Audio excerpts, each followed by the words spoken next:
Coucou mes chers amis, on va aller checker ensemble dans quelle énergie vous êtes pour le mois de janvier. Et je profite pour vous annoncer qu'il n'y aura pas de live le mois de janvier. On va redémarrer le live à partir de février, donc j'espère vous emmener une nouvelle vibration pour 2023. Je projette aussi de vous faire le tirage annuel 2023 pour chaque signe. Donc ce sera mon cadeau de Noël et de Nouvel An à tous. Et puis toujours le plaisir de partager avec vous sur ma chaîne ce que je peux vous dire en termes de tirage, en termes de... Peut-être que ça tombe pas juste pour certains, mais pour d'autres ça parle.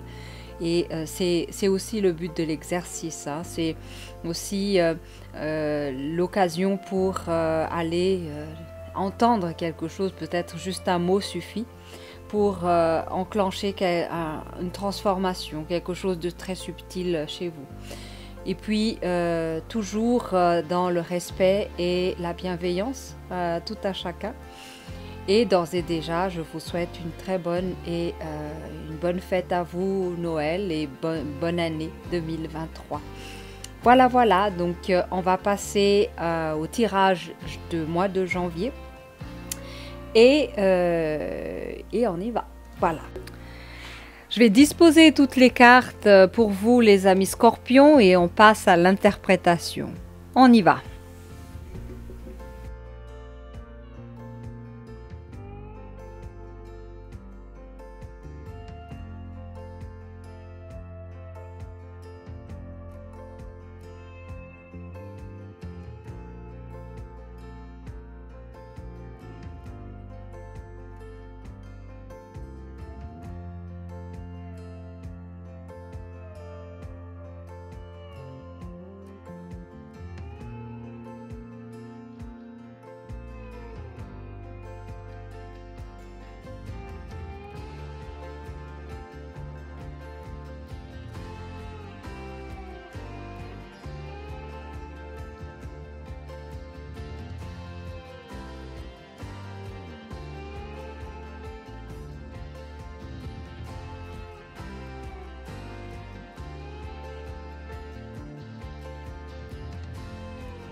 Alors ici, ça s'adresse à des personnes qui ont fait des transactions l'automne passé. Cette transaction a abouti à un cul-de-sac un peu. C'est un peu ça ce qui est dit ici. Malgré tout l'effort que vous avez déployé, dans la transaction, dans le contrat que vous avez obtenu, signé avec la personne, le groupe va dans le mur. C'est un peu ça. Soit c'est à cause d'une collectivité de personnes que les choses se cassent un peu c'est bloqué. Par la force de peut-être une pétition ou quelque chose, ou une manifestation des personnes dans la boîte, ou je sais pas. En tout cas, c'est en rapport avec le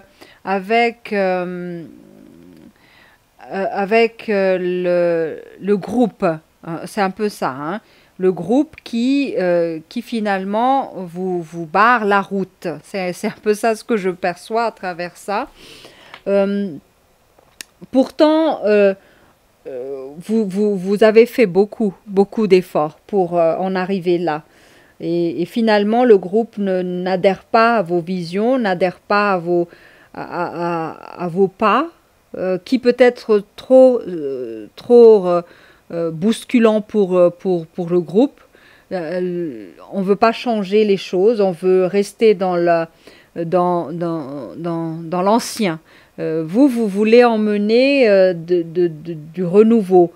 Vous voulez faire tomber les anciennes habitudes. vous voulez manifester quelque chose qui est de l'ordre du quantique, hein, c'est un peu ça le saut là, quelque chose qui va mener peut-être à bien l'entreprise ou l'endroit où vous êtes ou l'association dans laquelle vous êtes, mais le groupe n'adhère pas, ne suit pas parce qu'ils ont peur. C'est un peu ma façon de voir, hein. Je ne sais pas à qui ça parle. Ensuite, on a des invitations de sortie, des invitations de réunion entre égaux. Bah oui, parce que voilà, c'est un peu le groupe, hein, qui veut se réunir. Ok. Alors ici, dans cette configuration, si on poursuit l'idée de tout à l'heure, mais après je quitterai ça, hein, pour élargir un peu le, le tirage, hein, c'est que en fait, toutes les réunions auxquelles vous êtes invités deviennent des confrontations d'ego, deviennent des choses qui sont infructueuses, hein, des choses infructueuses qui ne mènent nulle part. C'est comme si il y a des débats à n'en plus finir, et puis qui a raison, qui a tort, c'est un peu ça le jeu ici.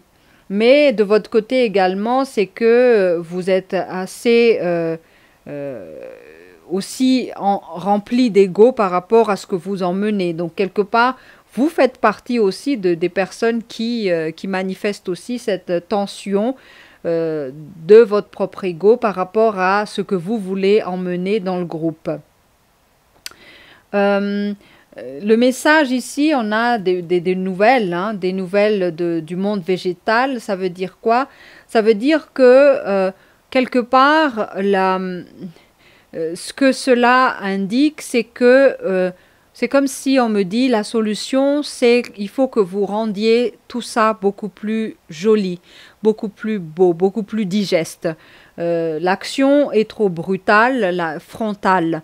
Vous n'utilisez pas la séduction, l'aspect végétal fluide et flexible dans les négociations avec les autres, dans la façon dont vous abordez la communauté dans laquelle vous travaillez.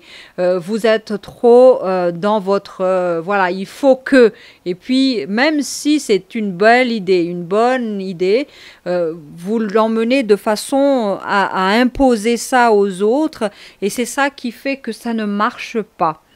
Donc ça peut être généralisé, hein. Là, on parle des personnes qui ont ces égos-là, qui veulent tellement bien faire, trop faire, que finalement la réaction en face est le rejet et la répulsion. Finalement, on se sent envahi, comme si on ne regarde plus la beauté du fond de l'action, mais on regarde juste le brut de coffrage qui est en train d'avancer comme un char d'assaut qui avance sur un terrain, quoi. Donc là, ça devient juste des combats, ça devient un terrain de guerre, au lieu de rendre tout ça beaucoup plus souple. Le monde végétal, ça sert à ça, rendre belles les choses et beaucoup plus fluide, comme le bambou, hein, qui est flexible, qui est souple en fonction de la situation en face, en fonction de la communauté. Et c'est à ça que sert aussi cette carte blanche, parce qu'on me dit à vous d'apporter ce changement-là d'attitude.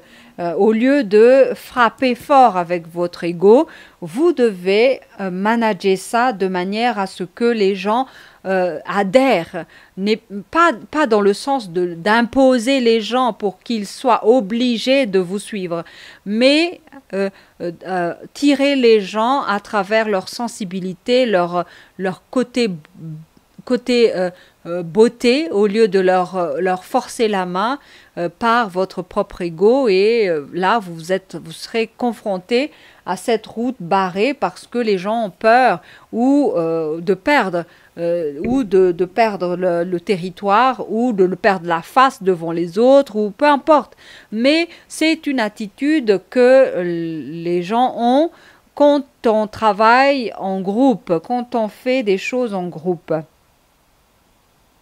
Je pense que c'est assez large pour concerner pas mal de gens, j'espère en tout cas.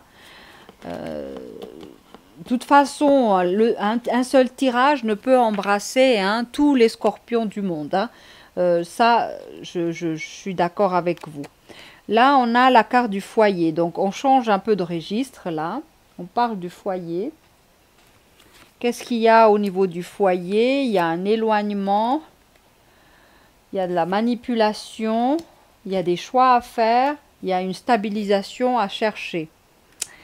Donc, ici, on parle de situation familiale, dans lequel une personne se sent manipulée, une personne ne se sent pas à sa place ou être reconnue pour elle-même. Cette personne n'est pas joue un rôle dans le foyer parce que c'est ce rôle qu'on lui a administré.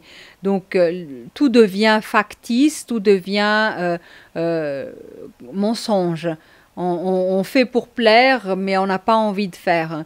On s'habille de telle manière pour plaire à l'autre. Pourtant, c'est pas notre style. On fait des tas de choses pour plaire. Ça peut être, c'est légitime, si ça ne vous fait pas souffrir. Mais quelque part ici, l'oracle rappelle juste que à la longue, vous serez acculé à faire le choix. Pour être beaucoup plus stable, c'est être authentique. Il n'y a rien que d'être authentique parce que la vérité de toute façon va éclater un jour ou l'autre. Donc autant le faire de façon douce, que ce soit la vie qui nous donne une gifle en pleine face pour nous rappeler que nous n'étions pas nous-mêmes. Donc à ce moment-là, le réveil va être beaucoup plus brutal. Donc ici, c'est un peu ça, éloignez-vous de cette posture de marionnette dans laquelle vous vous êtes mis et choisissez la stabilité, choisissez l'authenticité dans votre foyer surtout parce que c'est le seul endroit où on devrait être nous-mêmes. À l'extérieur, on peut encore se maquiller, jouer un rôle, manifester un ego comme ceci ou comme cela, jouer la personnalité d'un Don Juan ou de n'importe qui. À l'extérieur, c'est encore valable. Mais au sein de votre propre foyer, avec votre famille, là, ça devient un peu toxique pour vous. Et la première personne victime de ça, c'est vous-même. Donc, quelque part, l'oracle dit, éloignez-vous de cette posture. Deuxième lecture. Ici aussi, on peut dire, si vous n'êtes pas celle qui manipule, là, on dit aussi, éloignez-vous du manipulateur ou de la manipulatrice. Ça aussi, c'est valable dans cette lecture-là, parce que peut-être que vous êtes face à une personne qui ne joue pas franc jeu, qui n'est pas authentique, qui ment à tout bout de champ. Donc, à ce moment-là, les oracles disent, à un moment donné, il va falloir choisir, parce que vous êtes en quête de stabilité, alors que la base sous vos pieds n'est pas stable.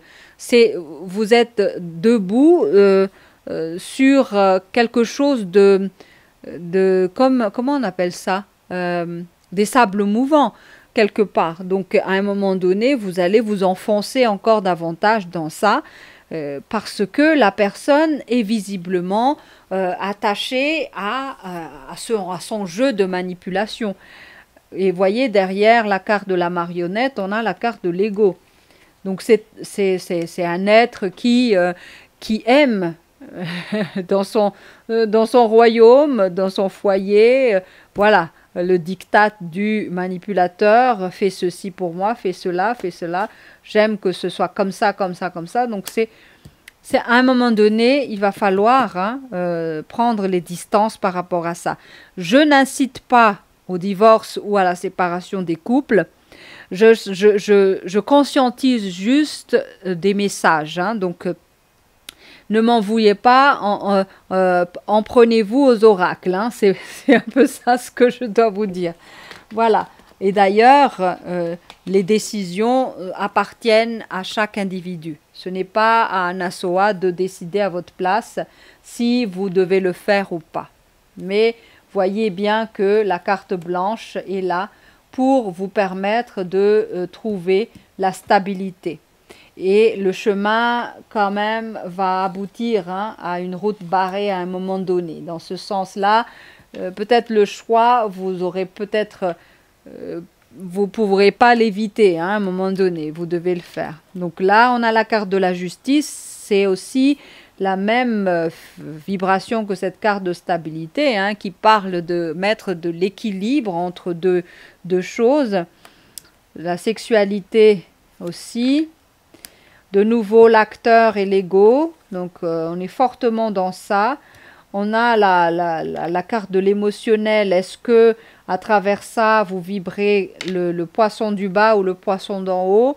Est-ce que vous êtes capable de prendre de la distance par rapport à ça, ou allez-vous être englouti par vos émotions et finalement ne pas décider, être envahi par la peur ou de temps en temps que par la colère? Mais c'est les seules armes que vous ayez en disposition, c'est vos émotions. Et vous voyez que ça pète un coup et puis plus personne après. C'est comme si on demande à un alcoolique de quitter son addiction en disant oui, je quitte mon addiction, mais il n'y a pas d'action par la suite. Donc c'est un peu ça. Donc ici, la carte de la mer parle aussi de cette situation émotionnelle que, voilà, l'ennui. Ok, l'ennui, c'est en lien aussi avec la mer, les émotions. Ce que je perçois, c'est que même au lit, il y a des jeux assez malsains. Donc, c'est pas... Voilà, donc... parce que l'acteur est tourné vers la sexualité, et la sexualité demande la justice, l'équilibre. Donc et on revient à cette pomme pourrie à la fin qui finalement est jolie à l'extérieur, mais à l'intérieur, au sein du foyer, c'est pourri. Donc il y a quelque chose à réfléchir par rapport à votre posture dans cette situation-là. Qu'est-ce que vous devez faire et qu'est-ce que vous devez changer dans ça? Parce que la vie va s'en charger de toute façon. De toute façon, voilà. Quelles sont vos ressources alors? Ressources, amuse-toi. Ok. Et sois fier. Donc, là, ce que je perçois, c'est que tellement vous êtes dans cet état de personne manipulée, que vous ne faites plus rien pour vous faire plaisir. Même dans la sexualité, vous trouvez même pas de jouissance là-dedans.